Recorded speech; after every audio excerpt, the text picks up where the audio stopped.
Olá a todos, é o Gabriel Dalacon, dando continuidade às nossas aulas de revisão. Hoje eu vou falar sobre o tema câncer gástrico ou câncer de estômago. Nessa aula eu vou falar sobre anatomia, epidemiologia, os fatores de risco, classificação, quadro clínico, diagnóstico, estadiamento, tratamento e prevenção do câncer gástrico. Bom, na anatomia, aqui nessa imagem a gente vê que tem o fundo gástrico, a cárdia, que é a região de transição entre o esôfago e o estômago, as incisuras angular e a cardíaca, o corpo, as curvaturas menor e maior, a região do piloro, o duodeno. Essa é outra imagem, só que ela aborda também as camadas, que são muito importantes no caso do câncer gástrico. Tem a camada mucosa, a camada submucosa e a camada dos músculos. E também tem a camada serosa, que a gente vê aqui no canto inferior direito da imagem. Essas camadas são importantes porque a invasão do câncer nessas camadas vão determinar o estadiamento do câncer gástrico. E essa aqui é uma imagem que mostra a irrigação, com destaque para 4 artérias que são muito importantes na irrigação gástrica, que é a gástrica esquerda e direita, e as gastromentais ou gastropipóricas direita e esquerda. Bom, quanto à epidemiologia, o tipo histológico mais comum é o adenocarcinoma. Cerca de 90% dos casos são esse tipo histológico. Os outros tem o linfoma, os sarcomas, no geral são esses mesmo. A incidência está em declínio, principalmente do subtipo intestinal, que é aqueles relacionados a fatores ambientais, estilo de vida, e principalmente nos países desenvolvidos, que essa incidência está em declínio. Esse câncer é um câncer muito comum no Japão, provavelmente devido aos hábitos alimentares deles, comer comidas cruas, essas questões. O pico de incidência do câncer gástrico é em idosos, em torno de 70 anos, sendo que ele é o quarto mais frequente em homens e o sexto mais frequente em mulheres. E ele é agressivo e letal. Nos Estados Unidos, a sobrevida média de 5 anos é de 25%, isto é, um paciente em cada 4 morre durante 5 anos. A distribuição desse câncer é heterogênea no mundo, variando de país para país.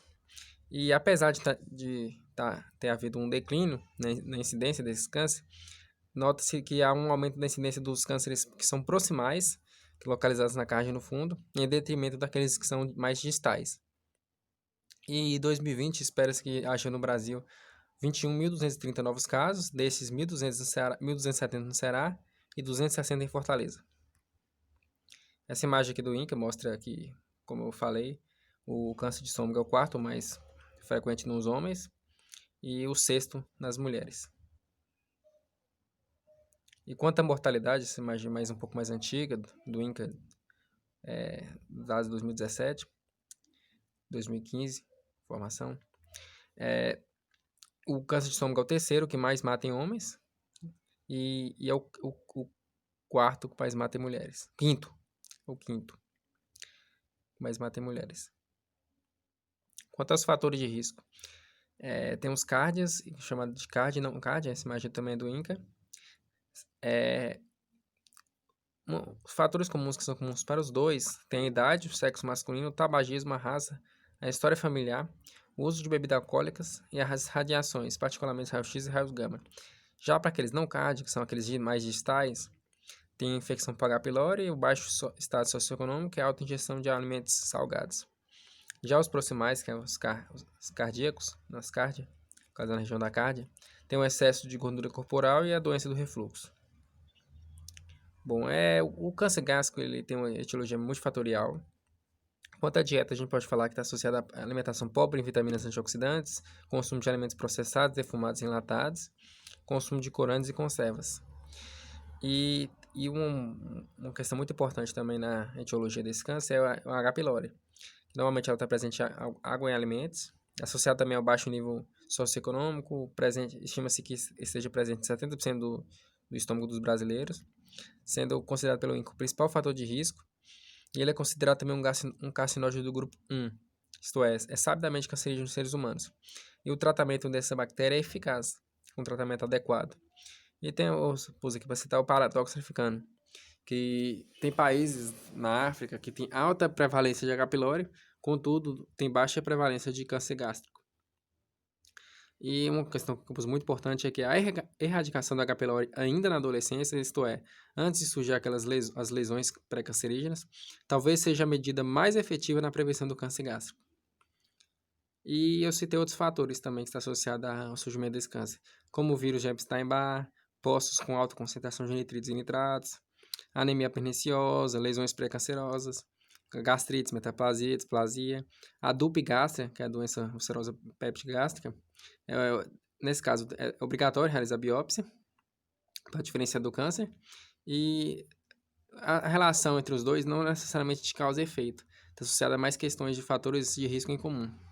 Também tem o Zolpidem, que aumenta o risco de câncer gástrico na região da cárdia, a gastrectomia prévia, que no caso é BILRO2, que está associado a refluxo biliar alcalino, que também aumenta o risco de câncer.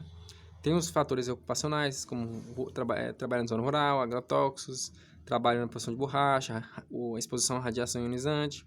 Também tem a síndrome de câncer gástrico difuso hereditário, que é autossômico dominante. Tem a gastrite hipertrófica, o adenoma gástrico, sangue tipo A, esse HLA-DQB1, que é associado ao adenocarcinoma gástrico duodenal. E tem aqueles fatores genéticos, deleção P53, expressão de Cassan e CRB2, que é o R2.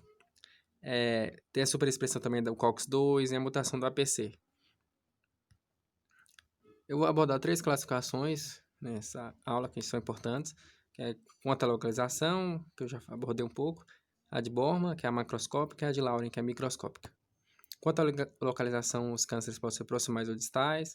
Proximal, quando se localiza na região da cárdia, da junção gastroesofágica, ou linha Z. Nesse caso, como eu abordei também já, a incidência está em ascensão, está associada ao subtipo difuso de Lauren, que eu vou falar também. O predomínio em jovens, normalmente é mais agressiva, é mais comum em países desenvolvidos. Não tem relação com H. pylori e pode sim ter uma relação com refluxo.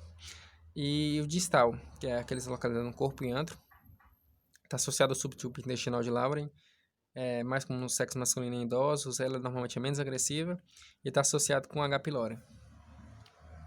Quanto à classificação de Lauren, que é microscópio, a gente tem intestinal difuso. A intestinal ela é mais comum, ocorre mais em homem idoso e normalmente ela é distal.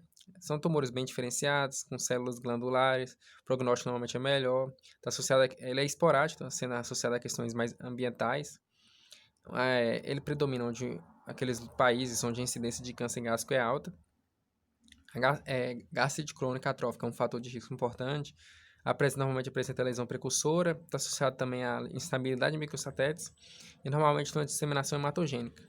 Aqui embaixo eu coloquei a evolução, normalmente, do adenocarcinoma no subtipo intestinal, que normalmente o paciente tem uma mucosa normal, sofre um estresse agudo, uma gastrite aguda, ela cronifica, se torna ativa, aí depois ela se torna atrófica, surge a metaplasia intestinal, displasia e depois o adenocarcinoma. E também tem um subtipo difuso de Lauren, que normalmente é mulher, jovem, e são mais normalmente proximais, são pouco diferenciados, normalmente o pior prognóstico, está associado a fatores genéticos, sangue tipo A, ausência da E-caderina, e predomina normalmente onde a incidência é baixa. Ocorre em jovens que normalmente não tem história prévia de gastrite, não tem lesão precursora e tem as células no padrão anel de Sinnett, e normalmente tem uma disseminação linfática e por contiguidade. Aqui eu coloquei a imagem, as células em anel de Sinnett, que parece esse anel aí do lado direito. E tem a classificação de Borman, que é macroscópica. Ela vai de 1 até 5, sendo que a 1 é aquela lesão polipóide, vegetante, que ela é bem delimitada, normalmente é de melhor prognóstico. A 2 é aquela ulcerada, bem delimitada, com bordas nítidas e elevadas. A 3 é aquela lesão ulcerada, infiltrativa, e que pode ser infiltrativa em parte ou em todas as suas bordas. E ela é muito semelhante à DUP macroscopicamente, por isso é importante fazer uma biópsia para diferenciar de câncer. A 4 é aquela lesão difusamente infiltrativa. Ela não se nota um limite claro entre o tumor e a mucosa normal. Normalmente ela tem um prognóstico ruim. E tem a Borman 5, que é aquela que não é classificável, não se encontra em nenhuma das categorias acima. Quanto ao quadro que normalmente o câncer de estômago não tem sintomas específicos, ele pode simular tanto gastrite, uma dispepsia, um refluxo, uma doença ulcerosa péptica, até angina. E essa falta de especificidade dos sintomas levou a um atraso diagnóstico e uma questão que é importante é diferenciar de úlcera péptica. E isso só pode ser feito pela biópsia. Normalmente os tumores de estômago altos ou na cárdia cursa com disfagia, aqueles baixos ou antropilóricos normalmente estão associados a vômitos recorrentes. Existem certos sinais de alarme que exigem uma maior investigação, como por exemplo endoscopia com biópsia, se tiver lesão, que é a perda de peso, pode ser por hipoxia ou sintomas dispépticos, a disfagia, náuseas, vômitos, hemorragia digestiva alta, paciente com anemia ferropriva e a história familiar de câncer gástrico, principalmente parentes de primeiro grau. Tem as metástases e também as síndromes paraneoplásicas que até auxiliam no diagnóstico dessa condição. Normalmente a metástase vai para o fígado, pulmão, peritônio ou para os linfonodos. Pode ser por via direta, linfonodal, hematogênico ou peritoneal. Tem aquele tumor de Kuchenberg, que é aquela massa ovariana palpável. Tem um linfonodo supraclavicular esquerdo, que é o de Virchow. Tem um linfonodo axilar esquerdo, que é aquele nódulo de Irish. Tem os nódulos periumbilicais, que é os nódulos de Irmã Maria José. Tem a ascite, que pode ser ou não por carcinomatose. Se for por carcinomatose ou metástase. Tem hepatomegalia, que também pode haver metástase por fígado, como eu já falei. Icterícia, uma massa palpável pelo toque retal, que é a prateleira de Blumer. Agora tem as síndromes paraneoplásicas, que é a acantose nigricans, a tromboflebite migratória, dermatomiosite. Tem a ceratose seborreica, que tem o sinal de lesa trelar.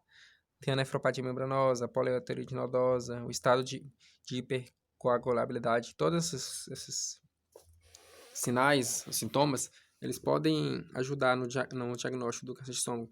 Mas normalmente, quando localiza essas lesões, já está em estágio avançado. O diagnóstico normalmente é realizado com endoscopia e biópsia. Normalmente são feitas múltiplas biópsias. Mas tem outros exames também que podem ser utilizados, como ultrassom endoscópico em alguns casos, principalmente nos estágios iniciais, a citologia do lavado gástrico, o exame baritado, que pode servir até como triagem, onde a gente vê as lesões de adição e subtração. Tem imunistoquímica, que pode auxiliar a diferenciar o câncer de estômago dos linfomas. Tem o CA e o CA724, que apesar de não ser útil como diagnóstico, eles podem ser usados para acompanhar. E o rastreamento, ele não é indicado de rotina, mas o diagnóstico precoce, ele deve ser, sim, incentivado. E não, principalmente porque o diagnóstico normalmente é tardio, devido à falta de especificidade de sintomas. O estadiamento é o TNM, está na sua 8ª edição. É importante avaliar a doença local regional e a doença à distância. Normalmente para o T e para o N, o melhor exame é o ultrassom endoscópico, que também pode ser usado para guiar a biópsia. O N e o M pode fazer uma tomografia toracoabdominal ou um PET. Em mulheres também pode se associar a tomografia e ultrassom pélvica. Carcinomatose peritoneal é importante realizar uma videolaparoscopia e ela é obrigatória se o paciente tiver ascite ou se for ser submetido a uma cirurgia. E normalmente, quando ela está presente, contraindica a cirurgia.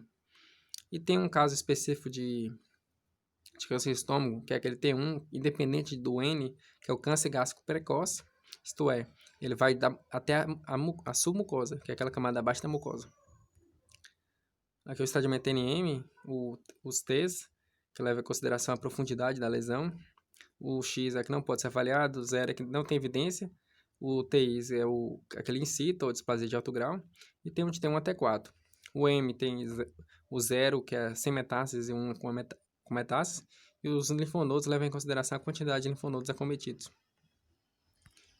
E aqui tem os estágios. Um que é importante falar é que quando houver metástase, o paciente automaticamente já vai para o estágio 4, que é o pior estágio. Quanto ao tratamento, vai depender da localização e do estadiamento do paciente. Normalmente a cirurgia é a melhor chance de cura.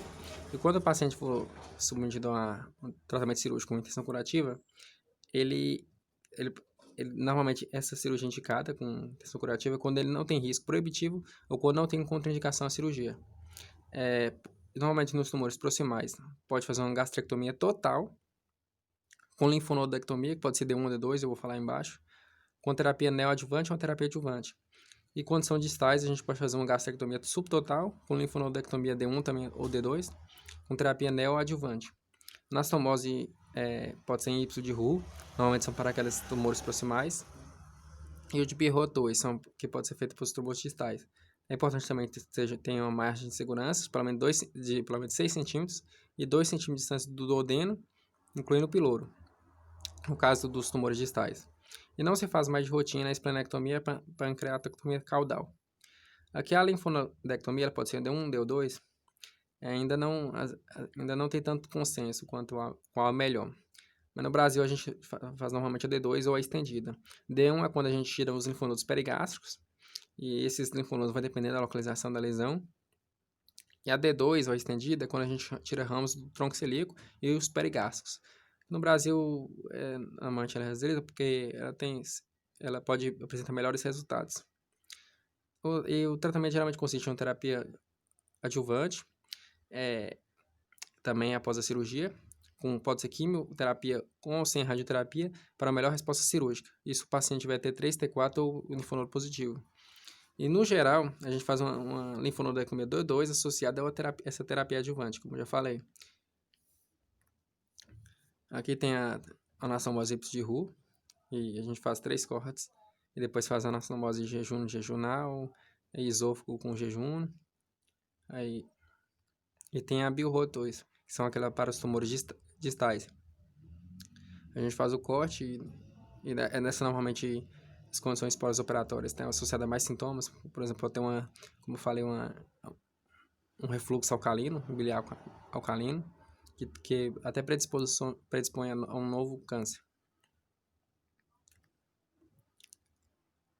Quanto ao tratamento daquele tumor que eu falei, que é o câncer gástrico precoce, que é TT1, ele pode ser realizado por via endoscópica, se o tumor for menor que 2 centímetros, bem diferenciado.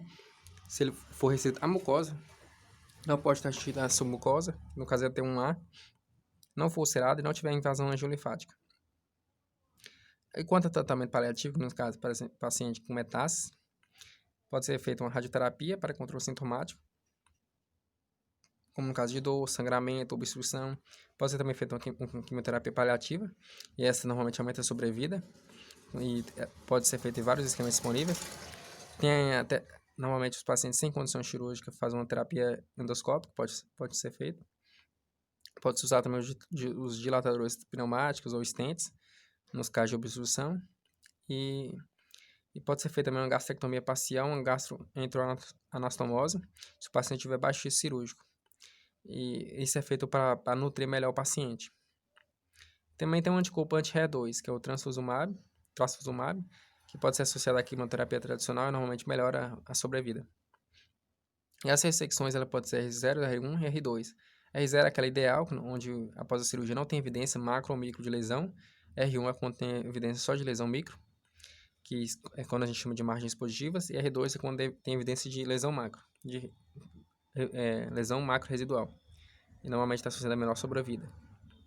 Aqui é aquela cirurgia de mucosectomia, que é a ressecção endoscópica do câncer gástrico precoce.